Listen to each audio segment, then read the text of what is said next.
नमस्कार दोस्तों, कैसे हो आप सब। आज हम जानेंगे Eicher motor share price target 2024, 2025 और 2030 के बारे में। आखिरी इन सालों में इस शेयर की वैल्यू कहां तक जा सकती है।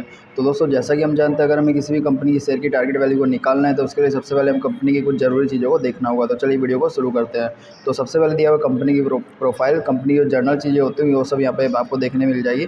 कंपनी जो मार्केट कैप वैल्यू है वो 1,26,16 करोड़ की रही हुई है। और कंपनी जो है ट्रक एंड बसेस के सेक्टर में मुख्य रूप से काम कर रही है। ये कंपनी की वेबसाइट है, आप यहाँ से अधिक जानकारी ले सकते हो। भारत में लोकप्रिय मोटरसाइकिल ब्रांड रॉयल एनफील्ड, यह आइसर मोटर लिमिटेड की ही एक ब्रांड है। कंपनी ने पहली मोटरसाइकिल 1901 के साल में बनाई थी और उसके बाद से लगातार कंपनी आज के समय में भी इसका उत्पादन कर रही है। इसलिए इसको मोटरसाइकिल बनाने वाली सबसे पुरानी कंपनी के नाम से भी जाना जाता है। वी कॉमर्शियल व्हीकल लिमिटेड के द्वारा काफ़ी बड़े पैमाने पर जो है कॉमर्शियल व्हीकल बनाए जाते हैं, जिसकी मदद से कंपनी के रेवेन्यू का एक बड़ा हिस्सा बनता है। आइसर मोटर लिमिटेड और द वोल्वो ग्रुप की एक जॉइंट वेंचर कंपनी है वी कॉमर्शियल व्हीकल। ठीक है, वी कॉमर्शियल व्हीकल जो है पूरी तरह से जो है आइसर मोटर्स की नहीं है। ये दोनों इन दोनों कंपनी की एक जॉइंट वेंचर कंपनी है, जिसके साथ जो है वोल्वो ग्रुप भी जुड़ा हुआ है। तो दोस्तों, ये तो हमने कंपनी के बारे में जानकारी ले ली। अब हम कंपनी की कुछ ज़रूरी चीज़ों को देख लेते हैं। तो देखिए, सबसे पहले हम देखेंगे पिछले 5 सालों में शेयर की कीमत में बड़े बदलाव। तो अगर हम 20 मई 2019 को देखें तो कंपनी के शेयर की वैल्यू 2085 रुपये के आसपास ट्रेड किया करती थी 2019 में। और अगर 5 सालों के बाद देखें 6 मई 2024 को, तो कंपनी के शेयर की वैल्यू देखिए 2085 से बढ़ के 4,657 तक चली गई। और अगर मैक्सिमम देखिए तो भाई ये चली गई है 4,708 रुपये के आसपास। तो इससे कह सकते हैं भाई कंपनी ने पिछले 5 सालों में लगभग 148% का रिटर्न निवेशकों को दिया है, जो कि एक अच्छा रिटर्न कहा जा सकता है। यहाँ पे हमने एक वाइट बोर्ड को रखा है जहाँ पे हम प्लस पॉइंट और माइनस पॉइंट को ऐड करेंगे। तो जैसे कि हमने देखा भाई कंपनी ने अच्छा रिटर्न दिया है, तो इसको हमने एक प्लस पॉइंट में दे दिया है। उसके बाद हम देखते हैं कंपनी की फाइनेंशियल रिपोर्ट। तो अगर 2019 में देखें तो कंपनी के द्वारा 10,498 करोड़ का रेवेन्यू बनाया जाता था और नेट इनकम 2,202 करोड़ की बनती थी।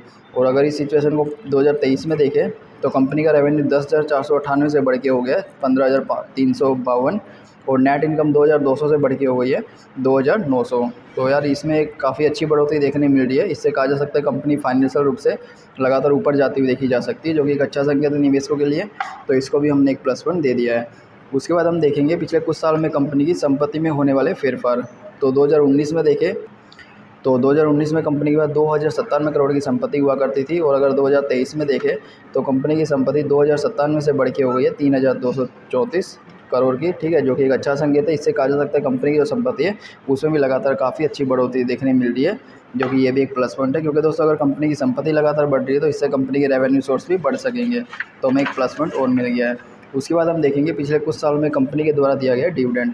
तो अगर हम डिविडेंड को देखें तो कंपनी 2023 में डिविडेंड दिया, 22 में दिया, 21 में, 20 में, 19 में कंपनी लगातार अपने निवेशकों को डिविडेंड दिया है, जो कि एक अच्छा संकेत है।